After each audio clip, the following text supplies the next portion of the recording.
What's the worst example of personal hygiene you've ever seen from someone? I lived in a triple dorm when I was a sophomore in college. 2 friends and myself. When my friend transferred to a different school over Christmas break, the college automatically added in a third person as our dorm had the only opening on campus. The girl was a year younger than us, not a huge deal. But the problem developed a few days after she moved in with us. There was a slight odor when she walked by. The odor grew day by day. We began to realize that she wasn't showering. We had an ensuite bathroom and we would hear the water turn on in the shower for about 5 minutes. But she never came out with wet hair or looking any different than when she went in. We went for a soft approach at first. We went to Bath and Body Works and got her a really nice basket of scented soaps and shampoos and conditioners, because she only had one very old generic shampoo that she'd had in the shower. She was very grateful, and we thought that would be the end of it. She put the shower items in the shower, and literally nothing else changed. The levels on the soaps and shampoo didn't go down. The smell was getting worse. We sat down with her and had a serious but concerned conversation. We said that we were worried about her and wanted to know if she was okay and how we could help. She said everything was fine and nobody else had ever mentioned her smelling bad. I find that completely impossible, as she was surrounded by a stench of body odor coming from every pore. She said she'd shower more. She began going to parties, which we thought would make her clean up a bit, but it didn't. She would just add cheap alcohol to the body odor scent. After about a month, my roommate and I went to the dorm advisor and explained what the situation was and how we were done. She was smelling worse every day and was beginning to be very snotty to us. The residence director met with her, and although he couldn't tell us what happened during the meeting, he verified that he could smell the odor coming off of her. Thankfully, she had made a friend, a very odd duck but a duck that I am still thankful for, and that friend's roommate moved out. She moved within a week. We ran into her on campus every now and then. Same stink. It makes me think of when I worked for Child Protective Services. We would run into cases where the family had learned bad hygiene over the generations. Once, we had to talk to parents about a call from the school over the hygiene of their child.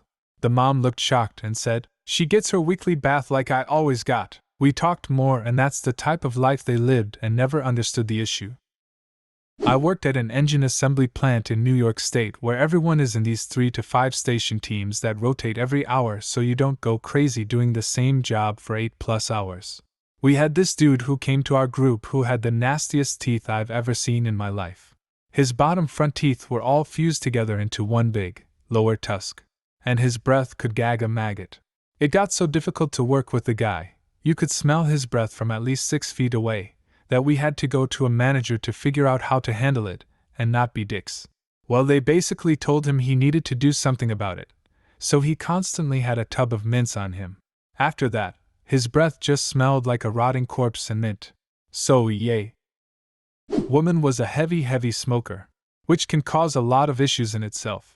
And bad BO like she never showered, and the list goes on and on. But the worst thing was this nasty brown blouse she had that she wore all the time.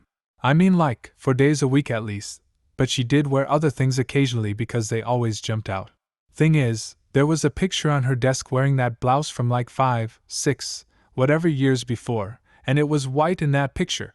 I just thought it was coincidence, and no way it was the same one till one of her coworkers who shared the office with her started bitching about her one day when she was gone, and the woman confirmed it was the same shirt, and she had slowly watched it change from white to whatever disgusting it currently was over the years.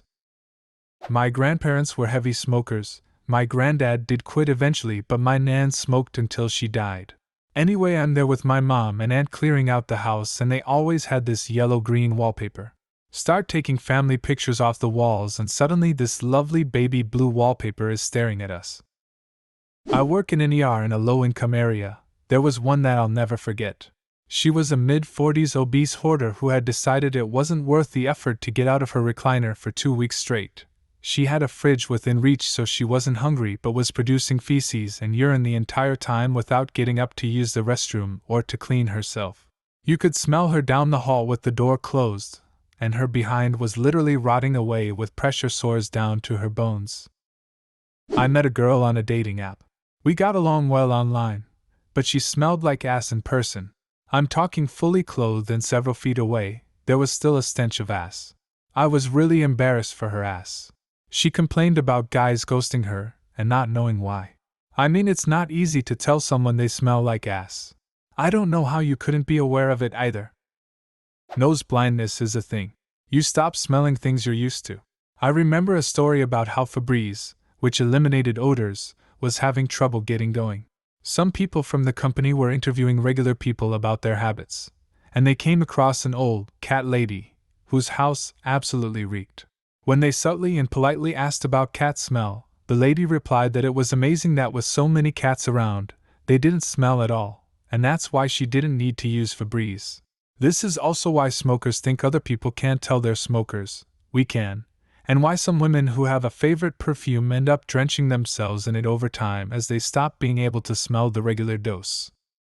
This guy and his family didn't like to shower, and they all had food stains all over their clothing, and the father smelled like he crapped himself, smelled like pee. But that wasn't the worst part. The worst part is he had food stuck in his hair and maggots crawling in it. Literally, the guy smelled like death. He said I was being offensive because I stood 10 feet away from him. Guy had the nerve to call my manager over, who then immediately stuck his hand up and said he wasn't interested in hearing his story, that he needed to leave and not come back until he took a shower. After this is when he started taking care of himself. I had a part-time job at uni cleaning out student rooms after the occupants had moved out. One room was left with no fewer than 28 bottles of piss that the occupant had decided just to leave in the room. The shared bathroom was next door. I lived next door to an apartment for Mormon missionaries. One of the guys saved all of his piss in 3-liter bottles. He and the other guy got in trouble when they went to their weekly meeting and distributed bottles of piss to other missionaries as if they were filled with soda. They told me about this, but could not explain why 1, they saved piss in bottles, and 2, why they gave it to other missionaries. Girl I was friends with at university had been complaining of an itchy head for a couple of weeks. We all joked it could have been head lice, but none of us had any contact with children. Anyway, this girl was known for her lack of showering. We worked in the same restaurant together, and she'd frequently finish a shift, sleep in her uniform, and go back the next day without even a pat down with a wet wipe. Just to put it in context, one day in a lecture she scratched her head, and a huge louse came out and walked across her paper. It was shocking, honestly. Later that day she's got delicing shampoo and a comb. I swear to God, each time she pulled the comb out of her hair you couldn't even see the teeth. It was just alive and moving with lice. Still one of the most disgusting things I've ever seen. I mean, her head was literally crawling with lice. As far as I know, lice prefer clean scalps because dirty hair is difficult to maneuver in. They stick close to the scalp where all the body heat is because they need it to incubate their eggs. They are nasty little creeps though. I once had a teenage girl come in to see me for a haircut, and while I was doing her consultation, noticed that the first 7 inches of her hair was just row upon row of nits. Hair grows on average a 1/4 inch per month, so she had to have had them for a long time. I don't know how an infestation gets that bad without detection. Super fun for me though. I had to clear my schedule and disinfect everything including the floor and throw all my clothes in the dryer. I get the heebies just thinking about it. I'm a nurse, so I've seen some shit.